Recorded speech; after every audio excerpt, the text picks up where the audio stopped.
I tried to celebrate Bill Veck Day, but apparently there are rules that don't allow you to bring elephants up on the elevator.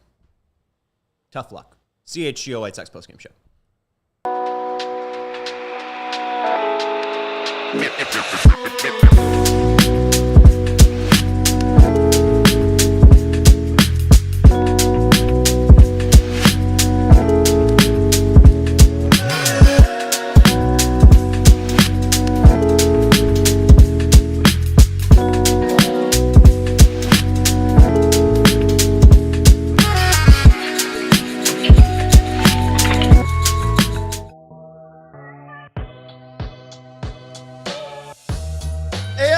CHGO White Sox post-game show presented to you by Bet365. Whatever the moment, it's never ordinary with our friends over at Bet365. Sign up with code CHGO365. Welcome into Studio B of our CHGO offices here in the West Loop of Chicago. I'm your host, Sean Anderson, my producer, Joey Christopoulos.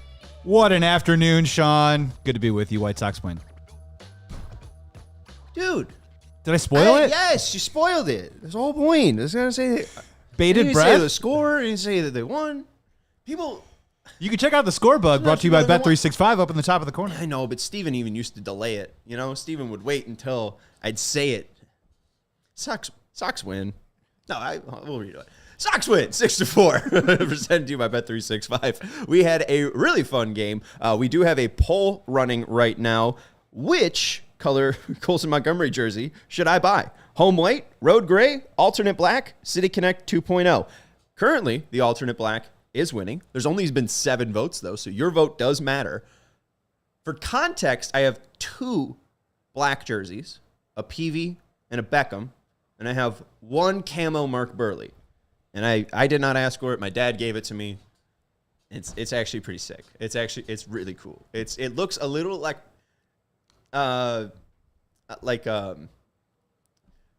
the colors are really yellow and brown, so maybe there's a little bit of green in there, but that also doesn't help. Maybe you know what I'm kind of saying. Is it like a Polish sausage, kind of yellow brown?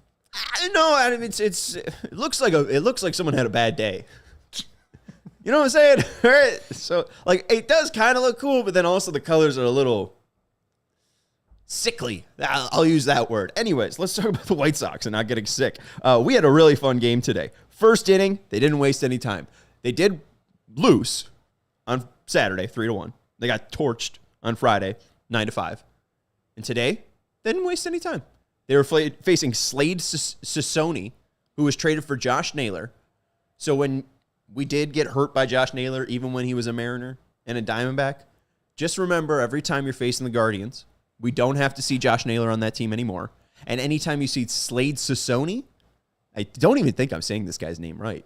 His name's Slade. I'll just say Slade. It's like a villain in a Steven Seagal movie. Just be Slade Stallone. Maybe that's his backup job. That might be. But anyways, anytime you see Josh Naylor, just be happy Slade's here and not Josh Naylor. Because Slade gave up a homer to Sosa after Tauchman had a leadoff single, made it 2-1 Sox, and then Colson Montgomery followed it up with a 452-foot home run. Robert also the ball goes far, team goes far. Ugh. You did draft him, but even the pitch before that, or the play before that, the at bat, Robert drilled the ball. They were seeing Slade very, very well in the first inning. Let's talk about this Colson Montgomery home run. It went 452 feet. If you slow down the pitch, there's a lot of people on the concourse. It looks like it goes onto the concourse, bounces off the back wall. There's a hot dog vendor store that's closed. It's like a closed gate. Looks like it hits off that and then goes into the stands. I have never seen a ball go up there. I have been able to find some, but watching live, I could not recall a home run that has gone further. I was not watching the Borchard one live. The one that I will comp it to, I was not watching live. And just for expert moment, I was trying to see if anyone was in right field at the moment, the best we can get, not even in a bad way, not in a shot. And I was trying to get someone on the concourse. From the 108, Beef Loaf said that is the farthest homer that he's ever seen in person. It hit the concourse, bounced up and over. Absurd. Borchard bomb. dude, I mean, maybe it's a Borchard situation. Borchard had all the potential in the world. People are competent to Gordon Beckham. Maybe it's going to happen. But do you know what? Again, I was having a lot of fun with Luis Robert Jr. in 2020 and 2021 when it was just fresh and new. You know, it's all fresh and new. There's always those exits for relationships, right? It's like, 6 months, a year, 3 years, 5 years, 10 years, right? Oh, I'm so glad. So I think people took the exit after 3 years for Luis Robert Jr., 5 years, right? Maybe there won't be an exit. Maybe this is a long-term marriage. I don't know. Right now, I'm feeling really good. This is obviously the honeymoon period of Colson Montgomery, and you're not going to tell me anything. I'm having a lot of time watching this kid. Today's my wedding anniversary, so every time... A lot of fun watching this people kid. are like, hey, it's your wedding anniversary. How long's it been? I say 7 years. Everyone goes 7-year itch. So I'm so glad you skipped over that because I hate that phrase. I don't like that phrase. Not about that phrase. Oh, I've never even heard of that. That sounds so old. It sounds very old and antiquated. I've been with my wife for 11 years. So good for you. And to bring it back to Colson middle just really fingers quick. to the 7 years. When it comes to Colson Montgomery's 452-foot home run today, of all the home runs to pimp out a bit, that's one where you're allowed to do it. And he did too. Yeah. He saw it, he looked at it, he flipped the bat, and then just had a little bit of a look around, smiles all around, heading around the bases. It was worth it to pimp that a little bit. And I don't want to start anything because it was a very brief moment, but it looked like he looked into the Guardians dugout. If you slow it down frame by frame, he looks and then does the Jordan shrug, but you can't see it because it's too fast. He actually said he mouthed "F you" to Stephen Vogt. But yeah, he beautiful swing, right? And then he just kind of like drops it like a little bit of a wrist flick, right? It wasn't anything too crazy, but it was a little swaggy. No, it was like tossing the keys to the valet. It was like, go park my car. It's not his first I'm gonna go one. trot the bases. This isn't his first time around the bases. Hey, this has been a run for him.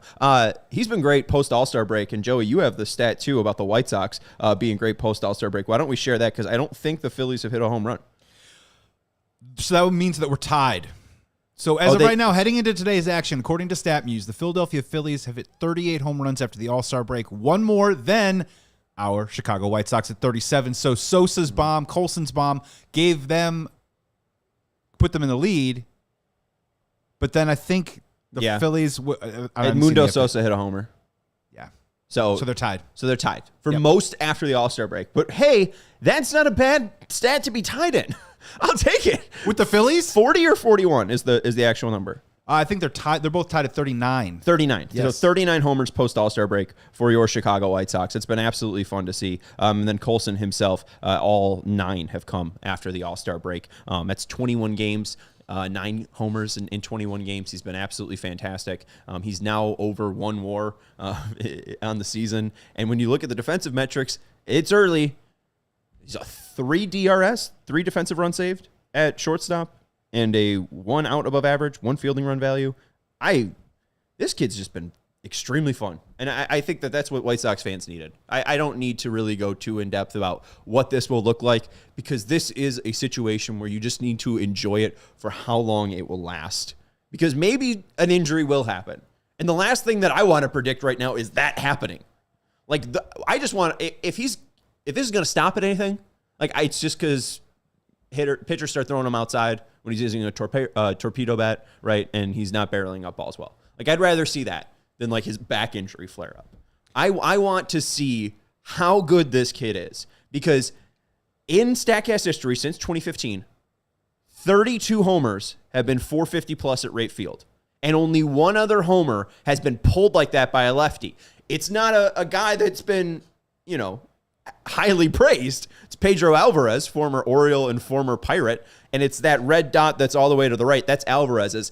It's a very similar spot to where Alvarez hit it. I think that Colson even got a little bit more lift on it or a little bit more speed because it seemed like it bounced a little bit faster. So, I mean, he's in Pedro Alvarez territory.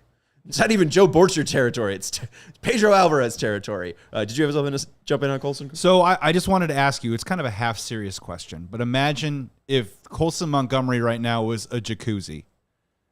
And you just said, well, hopefully he doesn't get hurt. Hopefully he doesn't regress, whatever. What if Colson Montgomery, what he's doing right now, what if that becomes the norm And Colson Montgomery was a jacuzzi. Are you like dipping your toe in? Are you diving in head first? Are you kind of just sort of sitting back a little bit and just seeing if anyone else is going to jump in the jacuzzi yet? I think if I jump into a jacuzzi head first, I might not make it out. Well, you're not supposed to do that because it's still very dive in head first. I'm just saying it's very I take things very literally. Joey. It's early in Colson's career. I don't recommend diving head first into the Colson Montgomery jacuzzi. But would you? Are you dipping like a toe in to this? Could be some normal for how uncouth it is, and maybe it's just my job. Maybe it's part of my job influencing it. Maybe it's uncouth, but I'm cannonballing into the jacuzzi. I aim to knock all of the water out of the jacuzzi completely. I'm looking to buy a jersey. If you have a knockoff site, let me know. I mean, I saw 20% off or an MLB shop. Maybe I'll do that, but what? I'm going to spend $200 on a jersey? No, I'm not a millionaire. We're looking to buy a jersey for this damn kid. Yeah. I mean, I'm doing a cannonball. I'm rolling up my jeans. This feels like Gordon Beckham, and I feel like a kid again. This feels like it's back to 2008. I'm hearing Your Love by the Outfield for the first time. Like, no, I'm comparing this to like relationships. Like, you know, like. It feels real, Joey. I don't know what to tell you. We've been on 3 dates. We've been on 9 dates. I'm telling you, this is ninth homer. I'm wearing jeans. It feels jeans. real, Joe. I'm rolling up the jeans, and then I'm like going like calf up in the jacuzzi, and then the water's kind of splashing on the bottom of my jeans. I'm kind of like that guy right now because I kind of want like a taste of it. Yeah. I want to get my feet wet into the Colson Montgomery jacuzzi. Tina says she's wading into the jacuzzi. Joey says he can't swim. Terrified of a jacuzzi. Joey, the water's fine. Joey, don't be afraid of past jacuzzi experiences influencing this jacuzzi experience. Yeah. The Colson jacuzzi is the top of the line, right? I mean, you're going to be well taken care of in the Colson, Ryan Fuller, Chris Getz jacuzzi, okay? It's definitely different. It's definitely not going to come back to bite us. And learn how to swim, man. Don't put limits on your life, man. You don't need to swim. Good dog learn new tricks. You can learn how to swim. You can just sit in the jacuzzi. Just sit down. Yeah. It doesn't even go up to your neck. I think Joey's taller than me. I can sit fine in a jacuzzi. You don't need to swim. Put floaties on. You'll be fine. You don't even need to float. Just stand up. While Montgomery turns up the jets. Yeah, anyways. Tina also jumps in. What if the jacuzzi is Lenine Sosa? Again, I don't know about Lenine Sosa, the baseball player. I don't know how long his career will actually last, but I do know that this man is riling up an entire city. I understand that this is sweeping. Lenine fever is sweeping Chicago. We saw it a little bit in September, but now he's proving that this is real. And in 2027, I don't really want to put limits on him. I don't think that he can just be on the Chicago White Sox. I think that he can be the mayor of your city. This is absurd. It goes against all of my natures or all of my, all of my thoughts, right? Like everything that I try to do as a baseball fan is understand why things are happening and if things can continue to happen. Because I don't want to be, like a Braves fan in 2006 when Jeff Francoeur is tearing it up and he's on Sports Illustrated with like the next big thing, right? Like I'm trying not to do that with Colson. But when you're hitting homers that are 450 feet, you're swinging a bat speed that's like 79 miles per hour. He had a homer at 87 mile per hour bat speed, which is something like 18 players have done in the StatCast history. I feel like there's a little bit more there with Colson, especially with him being a first rounder, where I could put a little bit more stock into it. Also, he's played like 30 games. How many games has he actually played now? The Lenine Sosa jacuzzi is kind of like when you go to the hotel and you see a bunch of, you see 10 people in the jacuzzi, and it looks like they've been partying maybe have been partying a little too hard, and then they get out and you're like, should I really get in that jacuzzi? You know what? I'm gonna go to a little different route because you know what? It's going against all my natures as a dork.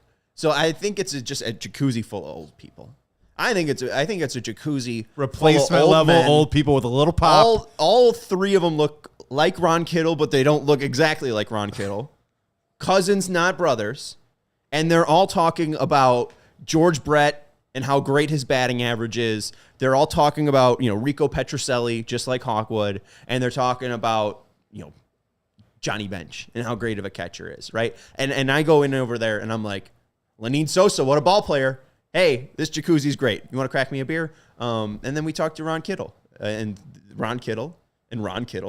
the next 3 hours about real baseball players, where the on-base percentage doesn't matter, where the expected stats don't matter.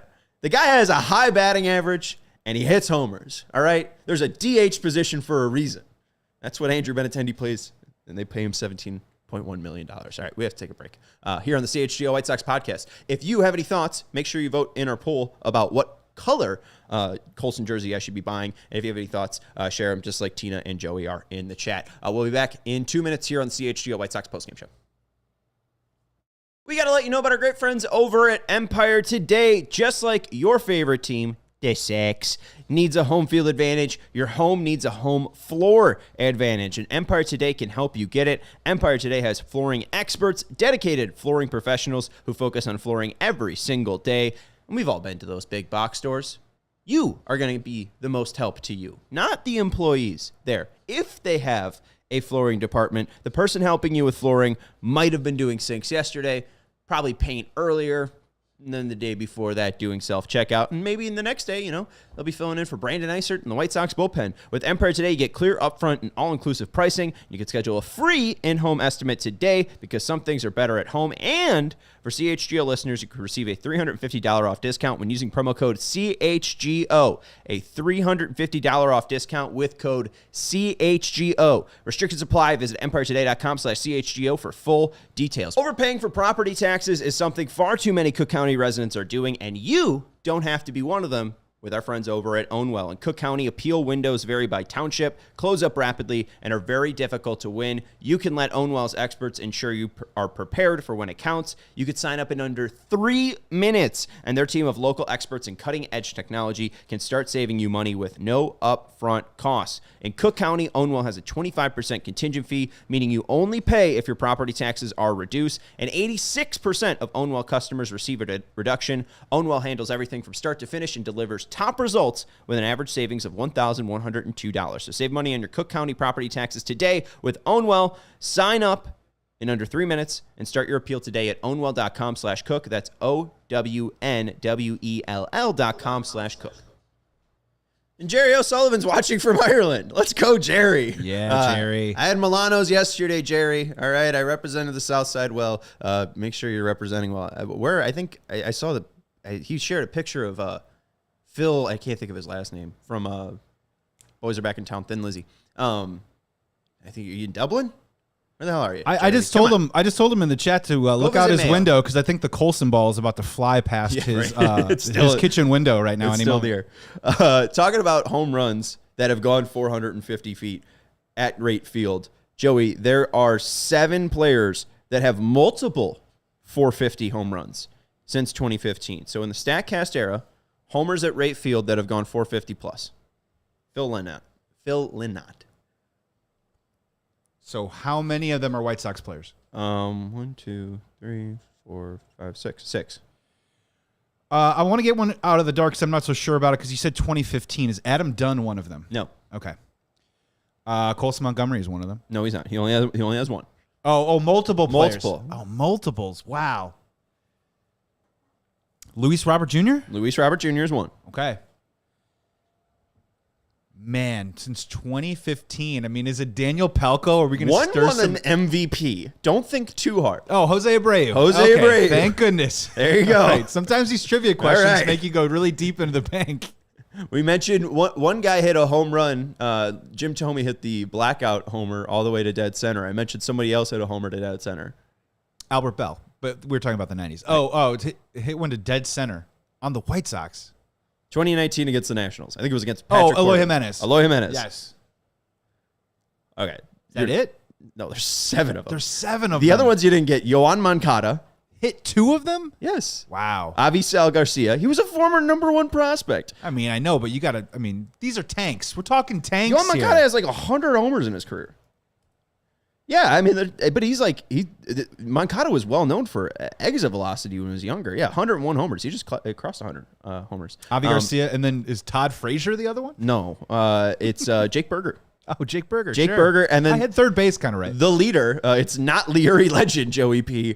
It's Nelson Cruz. But then the other ones with one, Mike Trout, Shohei Ohtani, Aaron Judge, and it gets worse from there. Miguel Cabrera, Ketel Marte, Joey Gallo, Seth Brown, Pedro Alvarez, Yasmani Grandal, Domingo Santana, Billy Butler, Randall Grichich, Salvador Perez, George Springer, Tyler Flowers, and the person that has the longest home run in right field history at 485 feet. We're still saying Joe Borchard, right? Well, in StatCast history. Pedro Alvarez? Your mean Mercedes.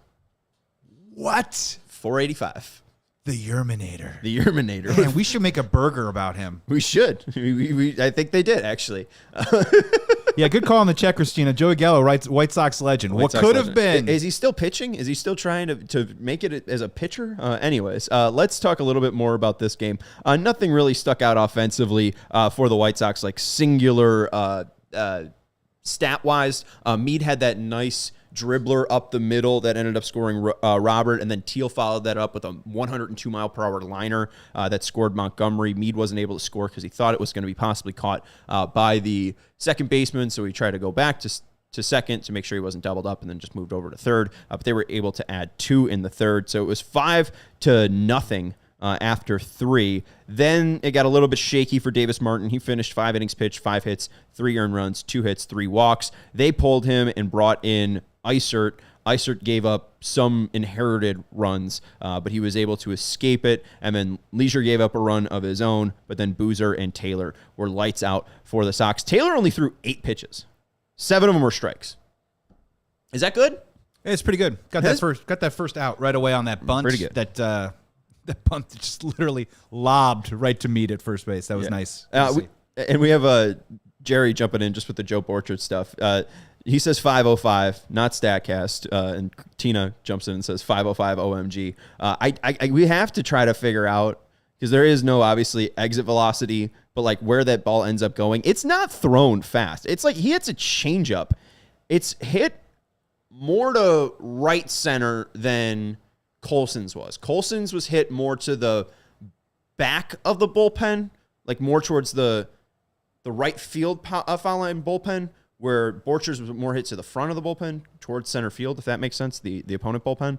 And it has a similar Colson bounce, but the thing is like Colson's ball bounced, hit off the back, and then rattled back into the stands. His was hit at 114. His was hit harder than Borchard's. It makes me I don't think that it was hit harder. I think Borchard's was hit higher. Colson's had a 27-degree launch angle. The ideal launch angle is 30. So maybe Borchard had a better launch angle. But I think Colson hit it harder. It's hard to tell, but if it actually does ricochet, there is a possibility that it might have traveled 5 more feet. Not much, well, but you know what I mean? It might have been more of a part of it. Well, it takes in... I've asked... Actually, I have this real quick. Because I've been wondering, because there was another homer that was hit earlier this year, and I was wondering like why it didn't go further.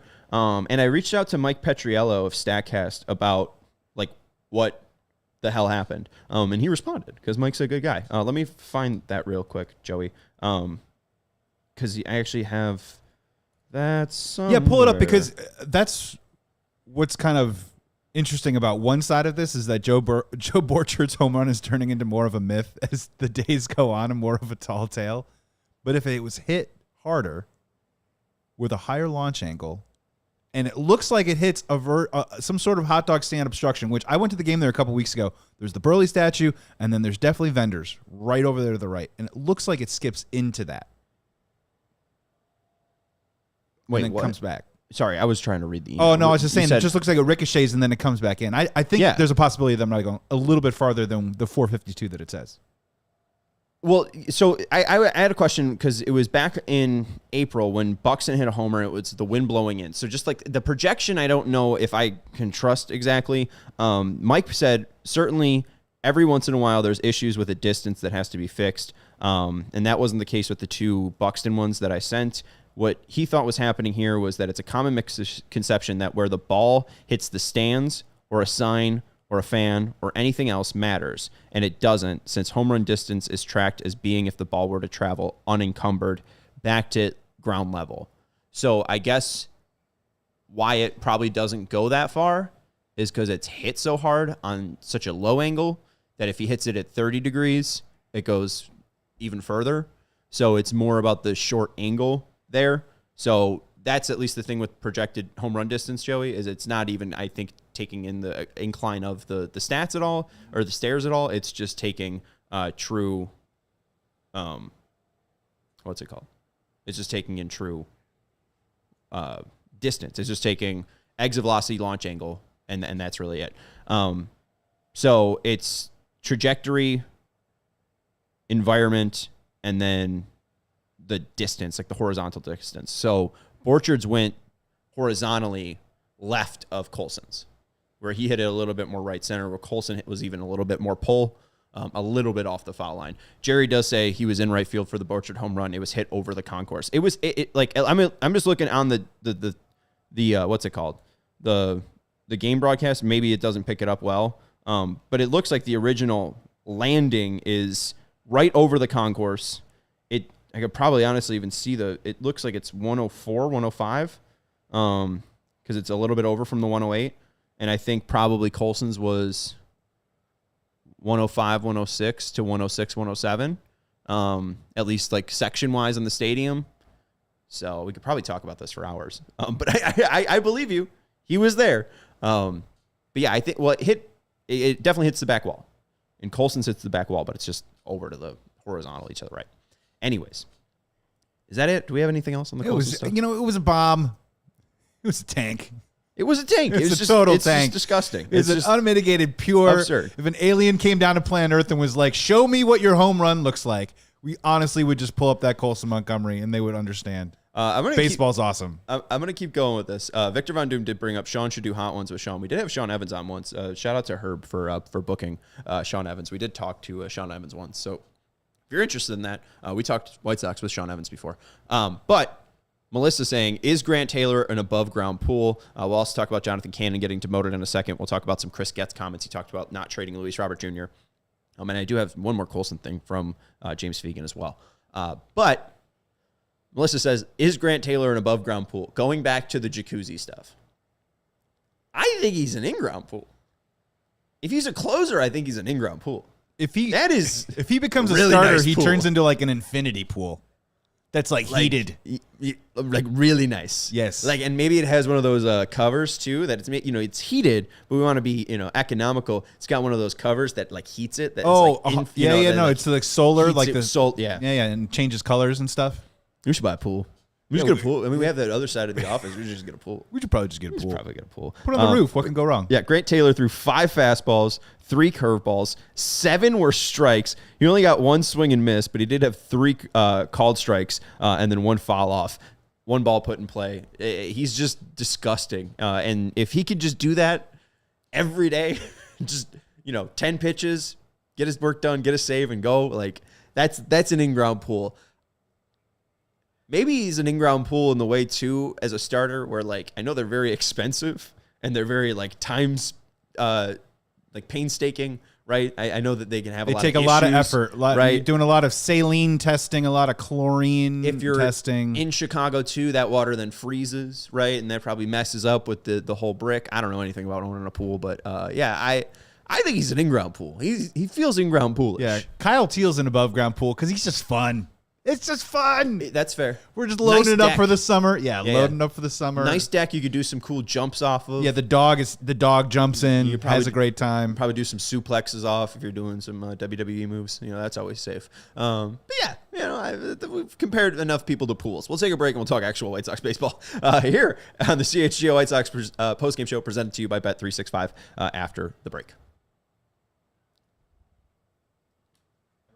While planning beach trips, barbecues, and 3-day weekends, your wireless bill should be the last thing holding you back. That's why we all made the switch here at CHGO to Mint Mobile. With Mint Mobile, you can get the coverage and speed you're used to, but for way less money. And for a limited time, Mint Mobile is offering 3 months of unlimited premium wireless service for $15 a month. So while your friends are sweating over data overages and surprise charges, you'll be chilling literally and financially. So say bye-bye to your overpriced wireless plans, jaw-dropping monthly bills, and unexpected overages. With Mint Mobile, you can keep your phone, your contacts, your number. The only thing that's changing is your overpriced wireless bill. New customer offer with 3 months unlimited plan wireless for $15 a month. Upfront payment of $45 required. Limited time new customer offer for only 3 months. Speeds may slow above 35 gigabits on a limited plan. Taxes and fees extra. Visit mintmobile.com/White White Sox. That's mintmobile.com/White Sox. We also want to let you know about our friends over at Monarch Money. I am somebody that has ADHD, and overspending can happen very, very easily for me. That's why I need a personal CFO like Monarch Money. I know finances can be messy and confusing. Monarch Money acts like your personal CFO, giving you full visibility and control so you could stop earning and start growing. It's more than your average budgeting app. Monarch Money is a complete financial command center for your accounts, investments, and goals. So don't just manage your money. Start building wealth with 50% off your first year for our listeners. Without a clear financial picture, financial dreams can feel out of reach. Monarch Money makes managing money simple, even for busy lives. So get control over your overall finances with Monarch Money. Use code CHGO at monarchmoney.com in your browser for half off your first year. That's 50% off your first year at monarchmoney.com with code CHGO. Monarch Money, yes. Monarch Money. That's how we just come back from that? It's not ideal. Welcome back to the CHGO White Sox postgame show presented to you by Bet365. Use code CHGO365 when you sign up. We do have some poll results, and Kevin is saying that he voted in it. We won't share the final results until the end. Kevin said, I picked alternate black without knowing which one that was. We said today on X, spills happen with white. Yeah, any gray sweatshirt I have or white t-shirt, I'm spilling on it.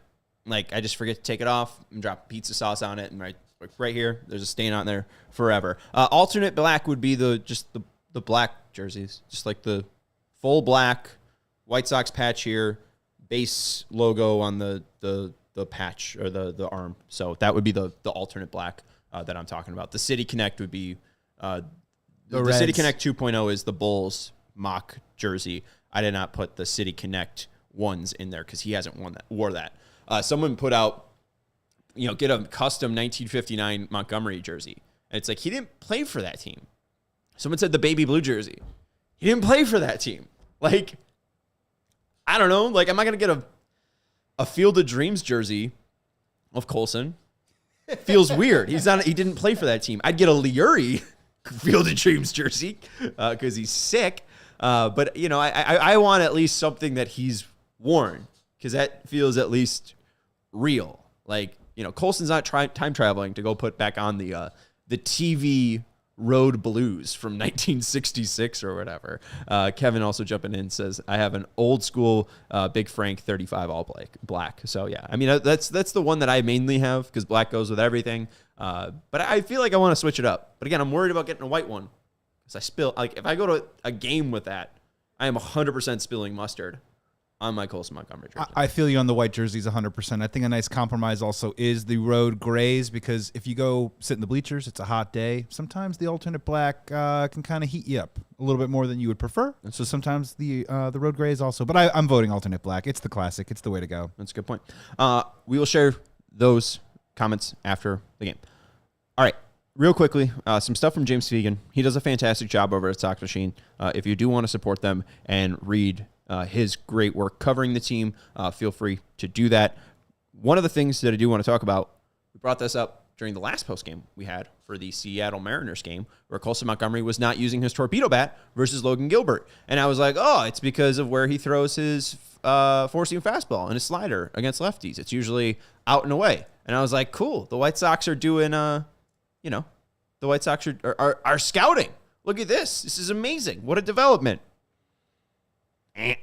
Colson was back to using a torpedo bat on Friday, James writes, after running out of his initial supply at the end of the road trip. The rookie indicated that he already put in for a new order of torpedo bats prior to departing for the West Coast, but given his initial success with them, Getz seemed as alarmed that he ran out as anyone. Getz, quote, gosh, I hope so, when asked if Montgomery's new order had come in yet. And if it didn't, I'll put the order in for him. I haven't checked in on that, but it's probably worth checking in on. So great job there getting the candid reaction from Chris Getz. We'll talk about our pal, Jonathan Cannon, in a second. That is probably the biggest thing that sticks out from this series, is that before the series, Jonathan Cannon was demoted to AAA. Not a great start his last time out.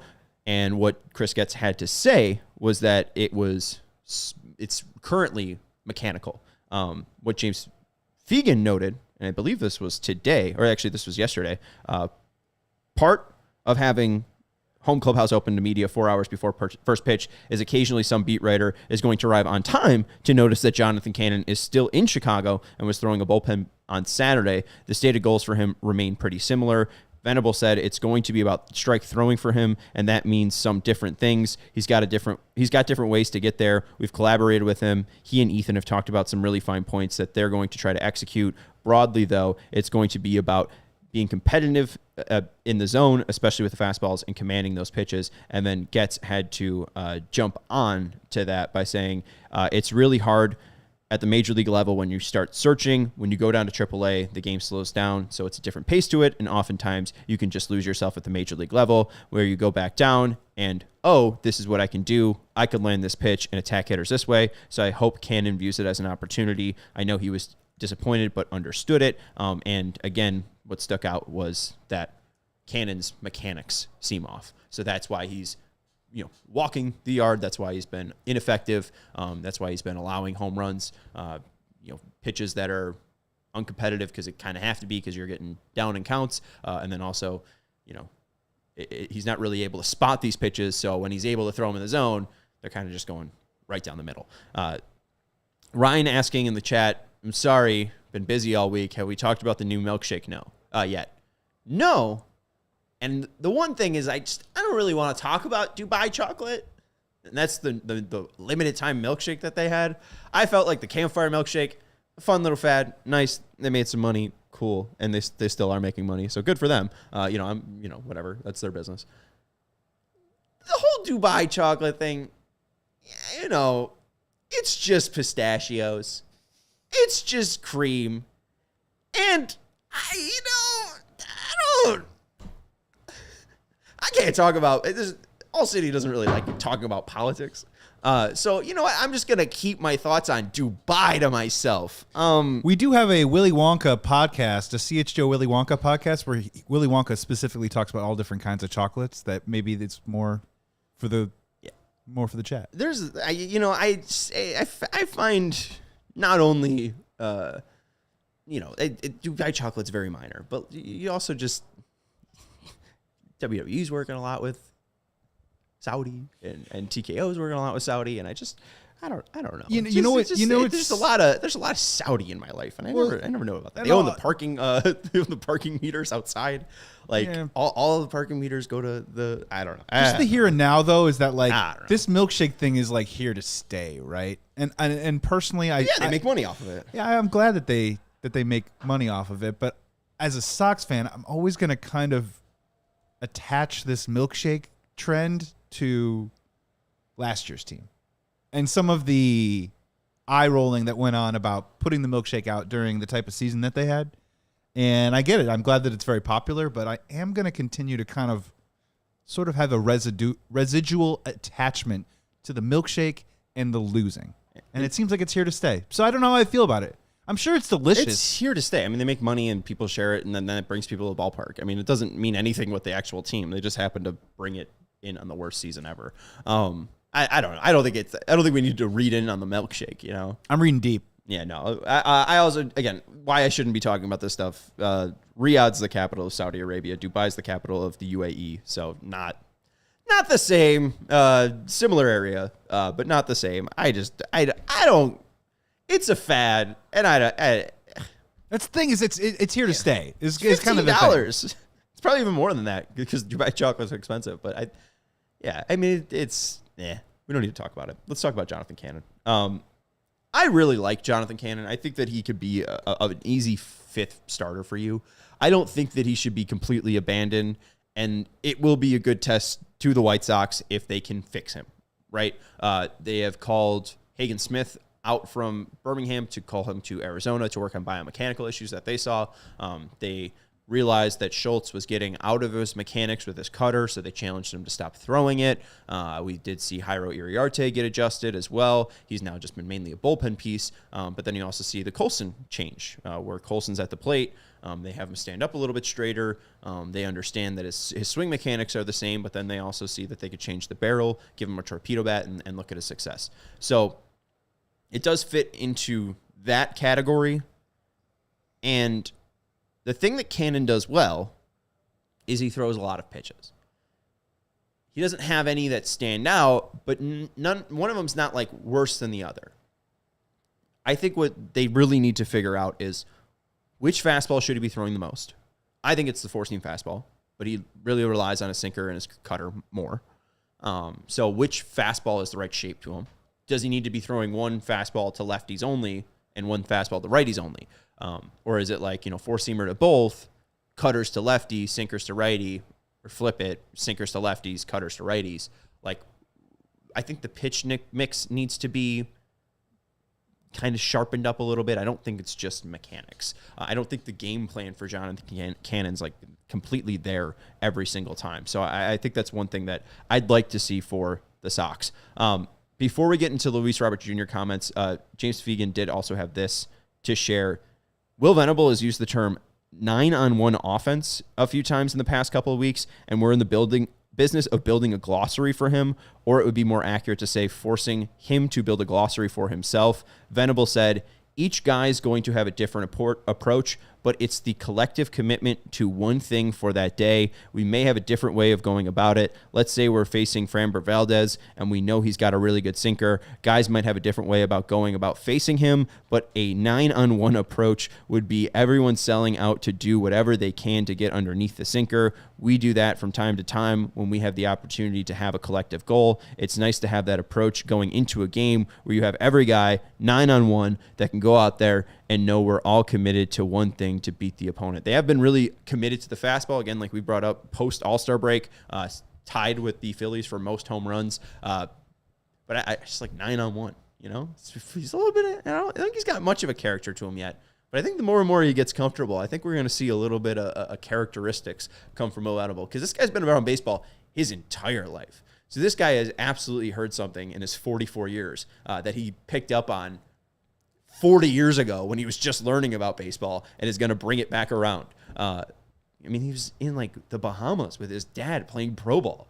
Like, well, I would think also a general rule is from year one to year two, when you're a manager, I would think that there's probably a lot of growth and maturity, and not to say that he hasn't had that. He's just going through something for the first time. But I would like to think from year one to year two, I think maybe you make the biggest jump as a manager, just in terms of how you go about your business. And yeah, if it comes down to what kind of phraseology you want to use, but I think everything just gets a little bit tighter. You're a little bit more confident, and you get a chance to put more of your fingerprints on the team. And sometimes that happens with phrases like 9-on-1. I also don't know why I brought up the Bahamas. He played in the Yucatan in the Mexican League. So maybe he went to the Yucatan. Never played in the Bahamas. So my bad there for bringing that up. Anyways, Chris Getz talked about Luis Robert Jr. not trading him. And this is the final thing from James Fegan. Getz did say, I'm glad we didn't cut bait considering how productive he's been. That just speaks to the talent that he still has. We feel like he's part of this team. We are excited about having Luis Robert Jr. in the White Sox organization. It's exciting to watch him go out there and play. But it's... go out there and play. He can really impact the game in so many different ways. When he's playing well, the team is seemingly playing well, and we are getting wins. He's a guy we like having in this organization, and we are planning on having him a part of the future. So, again, if you're hearing someone spew nonsense about them not picking up the option, that would be absurd. But Getz did say that it's too soon to shape the roster. He needs a little bit more time, but they're going to look for opportunities to add to this club. So I don't think it will just be the Robert stuff. I also don't think it will be like Kyle Tucker spending. So I think maybe they add a piece that helps them for 2026, but I don't think it's going to be like a long-term $75 million spend a la Benintendi or Grandal. Final thing I wanted to get to was Sean Burke. Sean Burke didn't have that great of a night on Friday, but also it wasn't that bad of a night. 3 1/3 innings, only got 10 outs, 5 hits allowed, 2 earned runs, 3 walks, 7 strikeouts. What did you bring up to me, Joey? What were you trying to ask? I'm sorry? You were trying to ask me something about the game yesterday. Oh, well, about Burke.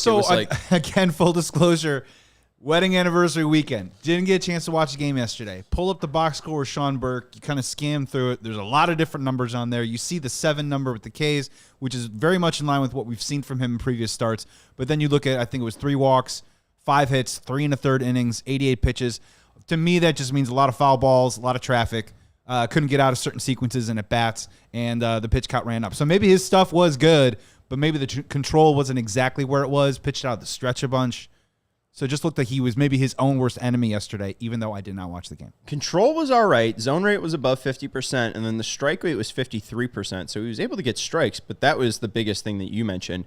Through 88 pitches, 20 foul balls. Yeah. So 9 whiffs, 18 called strikes, 31 called strike plus whiff percentage. That's above average. Good day on just those numbers specifically.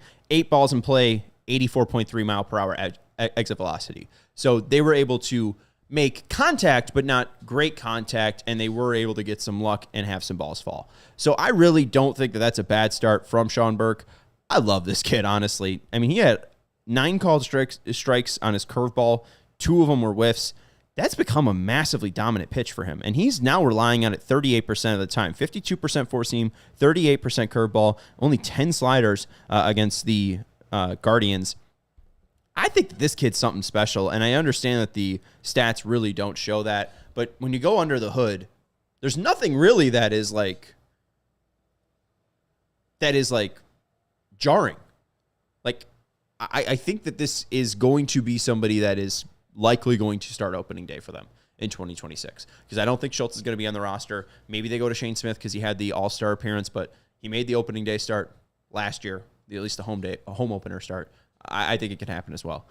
Jerry O'Sullivan saying, can the Sox go 20-24 to finish 63-99? I don't want to say no. They do have the Tigers coming in and then the Royals after that. So I want to see how well they do against the AL Central. They've been pretty terrible against the Guardians. I think this is only their 2nd win in 9 games. So that's disgusting when you say that out loud. But you have 3 against Detroit, 3 against Kansas City, 3 against Atlanta, which you honestly want to lose because Atlanta is like breathing down your neck when it comes to the tank standings. Then you have Minnesota, Kansas City, 4 against New York, 4 against Minnesota, 3 against Detroit, 3 against Tampa, 3 against Cleveland. I mean, it's just a ton of NL Central teams. You do end with Baltimore, San Diego, New York, and Washington. I think they can.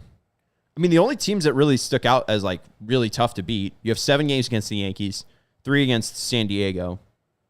And like Detroit should be tough, but I mean, you'll face Scooble on Wednesday, so that'd be a loss. But they could beat Chris Paddock and Jack Flaherty.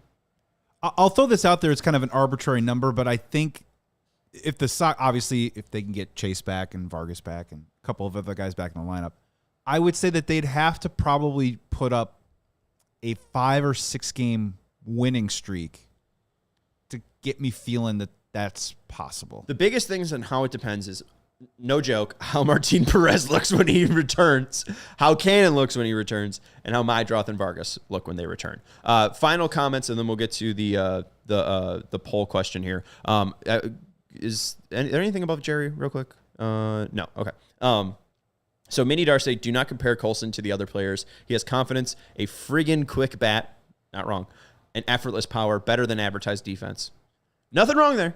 Again, that's what everyone else is popping up. And I think that this is a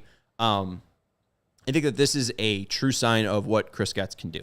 If he is able to turn Colson Montgomery back into somebody that is a real star, and that's what he was kind of scouted as a former top 10 prospect, if he's able to turn him back into a star and help him kind of get back onto that path, this is going to be a huge win for the White Sox. Was there another one you wanted to show from Minidar?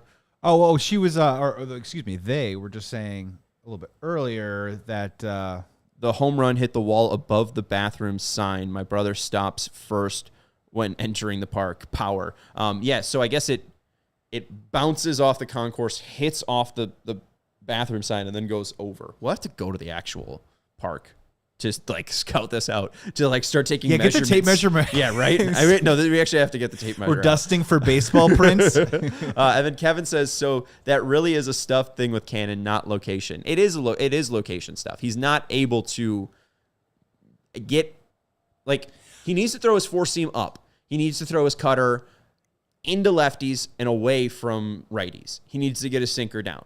I don't think that his pitches have been down and away, up and in, up and up, right? It's been a lot of middle, and it's been a lot of unable to get into 0-1 counts. So I think it is a location thing. I trust them that's saying it's his mechanics getting off. Because what he could do is just have, if his mechanics are right, he should be able to just let the actual pitch movement and the spin of the ball guide the pitch to the location. That's kind of the whole thing. So I think right now he's trying to aim and it's throwing off mechanics. And then Jerry says Cannon needs another pitch to make up for his lack of velocity. Again, that's the four-seamer. His four-seamer can get up to 96. That's enough velocity if he's throwing it up in the zone, if he's spotting it right to get whiffs. We saw the 10 Ks against the Rays.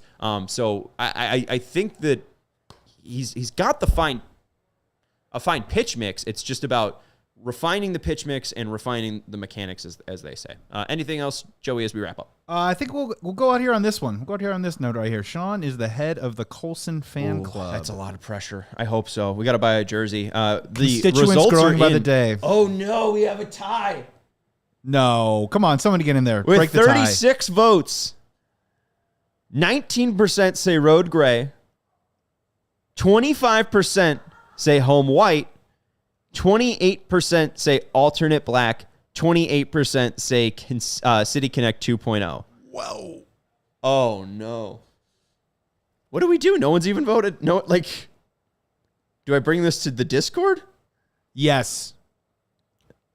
All right, I'm going to end it. I'm sorry. It's at I'm 36. just not That's disgusting. All right. I'm not a City Connect guy.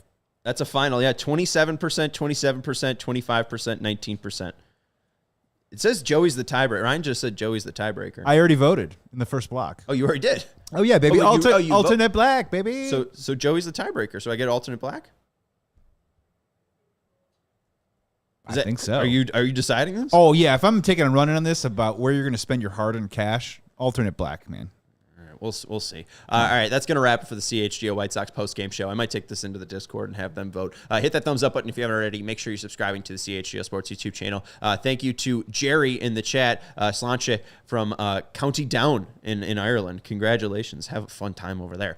Thank you to Joey, my producer. I'm Sean Anderson, your host of the CHGO White Sox postgame show. We'll have a postgame tomorrow after the Tigers game, and we'll have a postgame on Wednesday after the Tigers game. We will see you then. Goodbye. We all silly like the mayor.